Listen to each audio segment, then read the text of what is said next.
आज बीमारी की हालत में रसोई घर में काम करती हुई अपनी पत्नी राधा को देखकर हरिप्रसाद जी बहुत बेचैन हो रहे थे। कुछ देर पहले ही अपने बेटे सुमित द्वारा कहा गया एक एक शब्द उनके कानों में गूंज रहा था। सोचने लगे कि जब वे स्वस्थ थे और नौकरी करके तनख्वाह घर में लाते थे तो सुमित बिना किसी झिझक के उनके मांगने से पहले ही उनकी सारी जरूरतें पूरी कर दिया करता था। इस कारण उन्हें अपने बेटे पर पूर्ण विश्वास था। दिन बहुत अच्छे बीत रहे थे, परंतु कुछ दिनों पहले ही जब उन्हें दिल का दौरा पड़ा तो उनका इलाज अच्छे अस्पताल में करवाया गया, जिस पर काफी हद तक खर्चा आया था। अस्पताल में इलाज करवाने के बाद घर पर रहकर आराम कर रहे थे। आज जब दिल के मरीज हरिप्रसाद जी ने अपने बेटे को अपनी और अपनी पत्नी की दवाई लाने को कहा, तो बेटे ने स्पष्ट सा जवाब दे दिया, पिताजी, मेरे पास दवाई लाने के लिए पैसे नहीं हैं। जितने पैसे आपके पेंशन के आए थे, वे सब तो आपके इलाज में ही खर्च हो गए हैं। 2 दिन बाद आपकी पेंशन आ जाएगी तो मैं दवाई लाकर दे दूंगा। और वैसे भी 2 दिन आप दोनों दवा नहीं खाएंगे तो कुछ बिगड़ने वाला नहीं है। बाप बेटे में अभी यह बातें चल ही रही थी कि उनकी बहू पायल अपने बेटे के साथ तैयार होकर गेट पर खड़ी हो गई। अब चलिए भी, मूवी शुरू हो जाएगी तो मज़ा नहीं आएगा, बहू पायल बोली। तो साथ साथ बेटे ने भी कहा, पापा, आज खाना भी हम बाहर ही खाएंगे। सुमित अपने बेटे के साथ लाड़ लड़ाते हुए उसे गाड़ी में बैठाने लगा और हंसते बतियाते तीनों लोग वीकेंड एंजॉय करने के लिए निकल पड़े।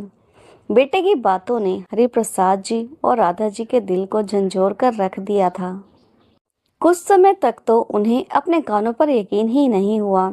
बीमारी की हालत में भी अपने और अपने पति के लिए डिनर बनाती हुई राधा जी सोचने लगी कि यही बेटा जब बचपन में बीमार पड़ जाता था और उसकी दवाई खत्म हो जाती थी तो कई किलोमीटर पैदल चलकर भी इसके पिताजी इसके लिए दवाई लेकर आते थे।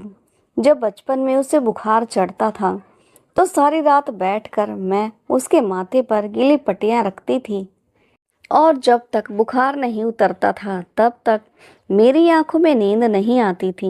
और आज इसी बेटे को अपना वीकेंड मनाना हमारी दवाइयों से ज़्यादा महत्वपूर्ण लग रहा है। सोचते सोचते राधा जी डिनर बनाकर कमरे में ले आई। हरिप्रसाद जी का उदास चेहरा देखकर कहने लगी, अजी, आप चिंता मत कीजिए, कल सुबह मैं बैंक में से कुछ पैसे निकलवा कर ले आऊँगी और आपकी दवाइयाँ ले आऊँगी। अरे नहीं राधा, मेरे पास कुछ पैसे पड़े हैं, बैंक जाने की कोई ज़रूरत नहीं पड़ेगी तुम्हें। तुम चिंता मत करो, कल मैं ही टहलते हुए चला जाऊंगा और दवाइयाँ ले भी आऊँगा।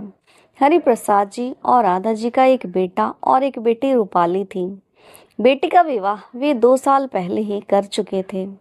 अभी 1 साल ही तो हुआ था हरिप्रसाद जी को रिटायर हुए और 1 साल में ही वे अपने बेटे बहू को बोझ लगने लगे थे।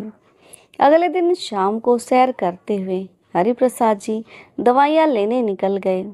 सोचने लगे कि शादी के 5 सालों में ही हमारा बेटा पराया हो गया। वे अनायास ही अतीत की यादों में खोने लगे। जब बेटा पढ़ लिख कर अच्छी मल्टीनेशनल कंपनी में अच्छी नौकरी पर नियुक्त हो गया, उस समय वे अपने आप को कितना भाग्यशाली समझते थे। अपने बेटे की शादी के लिए वे कितने उत्साहित रहते थे। उन्होंने कोई मांग नहीं रखी थी कि लड़की चाहे नौकरी वाली हो या घरेलू हो, उन्हें कोई परेशानी नहीं थी। बस लड़की का स्वभाव उन्हें अच्छा लगना चाहिए था ताकि वह परिवार के सभी लोगों के साथ मिलजुल कर रह सके। बेटे की शादी की जिम्मेदारी हरिप्रसाद जी ने अपनी पत्नी राधा पर ही छोड़ रखी थी और राधा जी हमेशा से यही चाहती थी कि सुमित अपनी पसंद की लड़की से शादी करे ताकि वह कोई शिकायत का मौका ना रहे। माँ द्वारा पूछे जाने पर सुमित ने बता दिया कि वह एक लड़की को पसंद करता है जो उसके साथ ही उसकी कंपनी में काम करती है।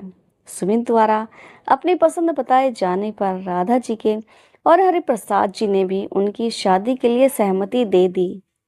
उन्हें पायल के बात करने का ढंग और परिवार भी बहुत अच्छा लगा। देखते ही देखते वह दिन भी आ गया था जब पायल उनके घर दुल्हन बनकर आ गई। 2 दिन बाद ही सुमित अपनी पत्नी पायल के साथ घूमने फिरने चला गया था। घूमकर आए तो उनकी बहू पायल बहुत सारे तोहफे खरीद कर लाई थी, लेकिन अपने ससुराल वालों के लिए नहीं बल्कि अपने मायके वालों के लिए। लेकिन उस समय यह बात उन्होंने यह सोचकर टाल दी कि नई नई शादी हुई है तो लड़की का झुकाव अपने मायके के लिए ही रहता है। उसके 2 दिन बाद ही बेटा बहू ने अपना ऑफिस ज्वाइन कर लिया था। राधा जी हर रोज सुबह सुबह उठकर अपने बेटे और बहू का टिफिन बना दिया करती थी और दोनों के लिए नाश्ता भी बनाकर तैयार रखती थी। सुमित और पायल दोनों एक साथ दफ्तर के लिए निकल जाया करते थे। कुछ दिनों तक तो ऐसा ही चलता रहा, लेकिन कुछ दिनों बाद राधा जी ने महसूस किया कि उनकी बहू पायल उनके साथ काम करवाने में बिल्कुल भी दिलचस्पी नहीं लेती थी। रात को सुमित के साथ ही घर वापस आती थी और उसके बाद रात का खाना खाकर अपने कमरे में वापस चली जाती थी। ऐसा ही चलता रहा। रात के सारे खाने का इंतजाम भी अकेले राधा जी ही किया करती थी और बहू सिर्फ खाना खाने के लिए ही कमरे से बाहर आती और खाना खाकर वापस फिर अपने कमरे में चली जाती थी। राधा जी और हरिप्रसाद जी दोनों ने महसूस किया कि उनकी बहू उनके साथ बात करने में भी दिलचस्पी नहीं लेती थी। वह उनके साथ घुलना मिलना ही नहीं चाहती थी। शुरू में तो उन्हें लगा कि शायद नया माहौल होने के कारण उनकी बहू इस तरह का व्यवहार कर रही है। लेकिन जब शादी के बाद जब उसने एक बेटे को जन्म दिया, तब भी बहू का व्यवहार वैसा का वैसा ही था जैसे पहले था। यहाँ तक कि कभी उसकी ननंद रूपाली भी उससे मिलती थी तो वह उसके साथ भी अच्छे तरीके से बातचीत नहीं करती थी।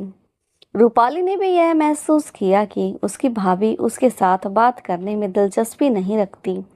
यह बात राधा जी और हरिप्रसाद जी के मन में बहुत खटकती थी। खैर, धीरे धीरे समय बीतता गया और हरिप्रसाद जी के रिटायरमेंट का समय भी आ गया। रिटायरमेंट के बाद हरिप्रसाद जी और राधा जी ने एक पार्क में योगा क्लास अटेंड करना शुरू कर दिया और शाम के समय हरिप्रसाद जी कोई ना कोई किताब पढ़ने बैठ जाया करते थे और यही उन दोनों की रोज की दिनचर्या थी। वे अपनी रिटायरमेंट जिंदगी का बहुत अच्छे से इस्तेमाल कर रहे थे, लेकिन वक्त को शायद कुछ और ही मंजूर था। कुछ दिनों बाद ही हरिप्रसाद जी को दिल में दर्द की शिकायत हुई और अचानक ही दिल का दौरा पड़ गया। इलाज करवाने में ही रिटायरमेंट में मिले हुए सारे पैसे खत्म हो गए और साथ में ही खत्म हो गए उस घर में उनके लिए मान और सम्मान और इज्जत भी। पिछली बातें याद करते करते अपनी दवाइयाँ लेने जाते हुए हरिप्रसाद जी की आंखों में आंसू आ गए। सोचने लगे, यही इंसान की औकात है। जब पैसा खत्म हो जाए तो अपने बच्चे भी भाव नहीं देते। दवाइयाँ लेकर घर वापस आ ही रहे थे तो रास्ते में देखा कि एक हलवाई की दुकान पर जलेबियाँ तली जा रही थी। राधा जी को जलेबियाँ बहुत पसंद है और कुछ पैसे भी बचे हुए हैं। यह सोचकर हरिप्रसाद जी ने थोड़ी सी जलेबी भी खरीद ली। शाम को जब बेटा बहू घर आए तो हरिप्रसाद जी अपनी पत्नी के साथ जलेबियों का आनंद ले रहे थे कि जलेबियाँ आपकी सेहत के लिए ठीक नहीं हैं। यह सब कुछ देखकर बेटा भड़क उठा। आप जानते नहीं हैं, एक तरफ तो दवाइयों पर पैसे खर्च हो रहे हैं और दूसरी तरफ आप भी उल्टी सीधी चीजें खा रहे हैं। हद हो गई चटोरेपन की। इतने में हरिप्रसाद जी बोले, बेटा, मैं दवाइयाँ लेने गया था और रास्ते में जलेबियों की दुकान पर जलेबियाँ बनती देखी तो मैं तुम्हारी माँ के लिए थोड़ी सी ले आया था, बस। यह सुनकर बहू बोली, लेकिन कल तक तो आपके पास दवाइयों के लिए भी पैसे नहीं थे, तो आज यह जलेबियाँ कहाँ से आ गई? बहू, मेरे पास कुछ पैसे पड़े थे, मैं उन्हीं पैसों से यह लेकर आया हूँ। और वैसे मुझे नहीं लगता कि मुझे तुम्हें इस बात के लिए सफाई देनी चाहिए। पिताजी, ये फालतू के खर्च करने की कोई आवश्यकता नहीं है। हम दिन भर काम करके पैसा कमा कर लाते हैं और आप यूं ही उड़ा रहे हैं। एक तो आपकी बीमारी के कारण रिटायरमेंट के सारे पैसे खत्म हो चुके हैं और ऊपर से दवाइयों के खर्चे के कारण हम दोनों पर आपका बोझ बढ़ गया है। सुमित ने पिता को जली कटी सुनाई तो बहू ने भी ताना देते हुए कहा, पिताजी, आप यहाँ ऐसे फालतू बैठकर अखबार ही तो पढ़ते रहते हैं या फिर किताबें पढ़ लेते हैं। इससे अच्छा आप कोई नौकरी क्यों नहीं शुरू कर देते? कुछ आमदनी भी हो जाएगी और वैसे भी जब तक हाथ पैर चल रहे हैं तब तक इस तरह से बेकार नहीं बैठना चाहिए। हरिप्रसाद जी और राधा जी अपने बेटे बहू की बात करने के अंदाज और उनके बातें सुनकर हैरान रह गए। फिर हरिप्रसाद जी चुप्पी तोड़ते हुए बोले, कैसी बात कर रही हो बहू? हम दोनों क्या तुम लोगों पर अब बोझ हो गए हैं? राधा जी ने कहा, हाँ माँ जी, बोझ नहीं तो और क्या हो आप लोग। कोई भी बेकार और खाली इंसान दूसरे इंसान के ऊपर बोझ ही तो बन जाता है। जब पिताजी बाहर जाकर दवाइयाँ ला सकते हैं तो बाहर जाकर नौकरी क्यों नहीं कर सकते? बहू के मुंह से इतनी अपमानजनक बातें सुनकर हरिप्रसाद जी को तो जैसे काटो तो खून नहीं। उन्होंने अपने बेटे की तरफ देखा। वह ऐसे चुपचाप खड़ा था जैसे पत्नी की बात में सहमति जता रहा हो। उधर राधा जी को यह सोच सोचकर हैरानी हो रही थी कि जिस आदमी ने हमेशा डटकर काम किया था, जिसकी ईमानदारी के चर्चे पूरे शहर में किए जाते थे, जिसने अपने बच्चों की शिक्षा के लिए कभी भी कहीं भी कोई कमी नहीं रखी थी, उस आदमी के स्वाभिमान को कितनी ठेस पहुंची होगी आज।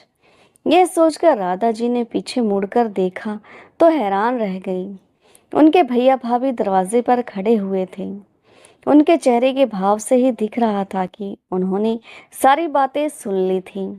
जैसे ही राधा जी ने अपने भाई की तरफ देखा, वे अपने आंसू के सैलाब को रोक ना पाई। वे रात को हरिप्रसाद जी के घर पर ही रुके थे। अगले दिन सुबह जब सुमित अपनी पत्नी के साथ नौकरी पर चला गया तो राधा जी हरिप्रसाद जी से कहने लगी, ये सुनिए जी, अब हम इस घर में एक पल के लिए भी नहीं रहेंगे। यह सुनकर राधा जी को शांत कराते हुए उनका बड़ा भाई बोला, राधा, तुम ये बात कैसे कह सकती हो? यह घर आप दोनों का खरीदा हुआ है और आप दोनों इस घर को छोड़कर क्यों जाएंगे? किसी को जाना ही होगा तो वह आपके बेटा बहू होंगे। उन दोनों की बातों ने हरिप्रसाद जी और राधा जी को बहुत हौसला दिया। लेकिन जब वह चले गए तो घर में शांति सी छा गई। राधा जी वैसे ही खाना बनाती रही और सुमित और पायल बेशर्म बनकर नाश्ता करते, अपना टिफिन ले जाते और रात को खाना बाहर से ही खाकर आते थे। ऐसा ही चलता रहा। हरिप्रसाद जी के दिमाग में क्या क्या चल रहा था कोई नहीं जानता था। वे रोज सुबह निकल जाते और शाम को घर वापस लौटते। राधा जी भी जब पूछती तो यही जवाब देते कि वक्त आने पर बताऊंगा। एक दिन हरिप्रसाद जी ने घर पर एक छोटी सी पार्टी रखी और अपने कुछ दोस्तों को बुलाया। बहुत दिनों बाद घर पर खुशी का माहौल बन गया था। घर का माहौल देखकर बेटा और बहू हैरान रह गए। सोचने लगे कि ऐसा क्या हो गया है जो घर पर सब लोग आए हुए हैं। पिताजी, आज कोई पार्टी है क्या जो आपके दोस्त घर पर इकट्ठा हो रहे हैं? सुमित ने पूछा तो हरिप्रसाद जी ने कहा, इतनी भी क्या जल्दी है बेटा, अभी थोड़ी देर में बताता हूँ, सब्र रखो, लो जलेबियाँ खाओ। जब सब लोग पहुंच गए तो हरिप्रसाद जी के एक मित्र ने बोला, अब राज खोल भी दो हरिप्रसाद कि तुमने हम लोगों को यहाँ पर क्यों बुलाया है। तब हरिप्रसाद जी बोले, अरे आज बहुत खुशी का दिन है, तुम यकीन नहीं मानोगे कि इस बूढ़े निठल्ले और लाचार आदमी को भी नौकरी मिल सकती है।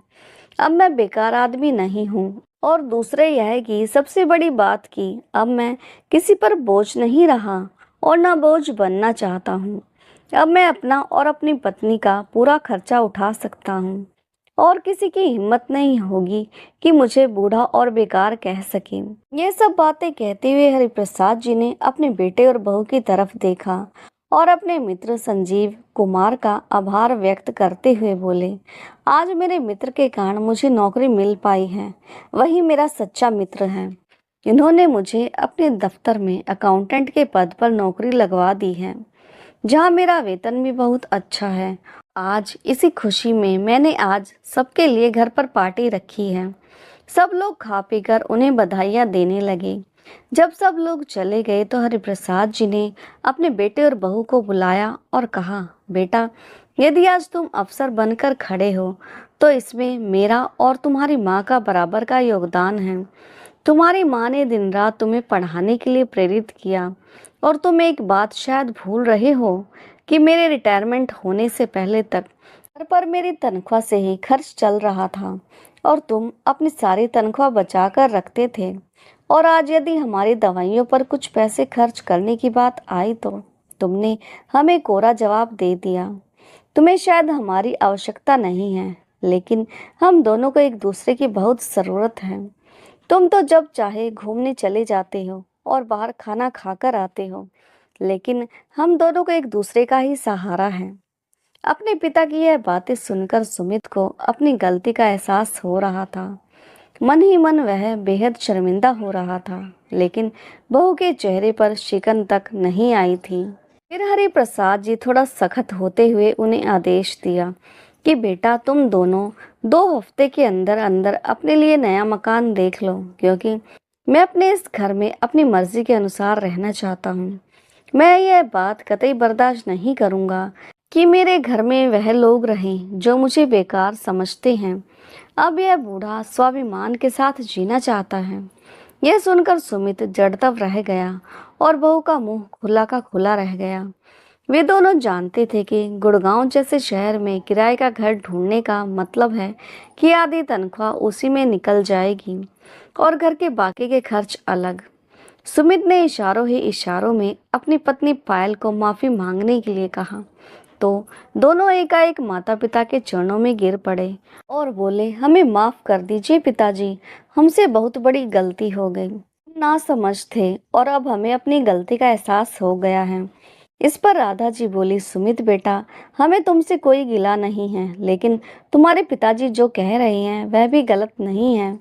तुम्हें 2 हफ्ते के अंदर अपना आशियाना ढूंढना ही पड़ेगा ताकि हम अपना जीवन स्वाभिमान के साथ जी सकें। तुम मेरे बेटे हो, इसलिए मैं चाहकर भी तुमसे मुंह नहीं मोड़ सकती, लेकिन मुझे अपने पति का स्वाभिमान भी उतना ही प्यारा है।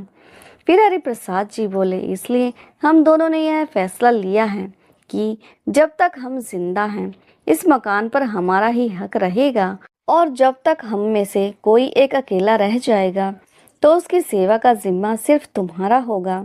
यह मकान तुम्हें मिलेगा या नहीं, वह तुम्हारे द्वारा की जाने वाली सेवा पर निर्भर करेगा, लेकिन फिलहाल तुम्हें किराए के मकान में ही रहना पड़ेगा। आज सुमित और पायल को अपने किए पर पछतावा हो रहा था।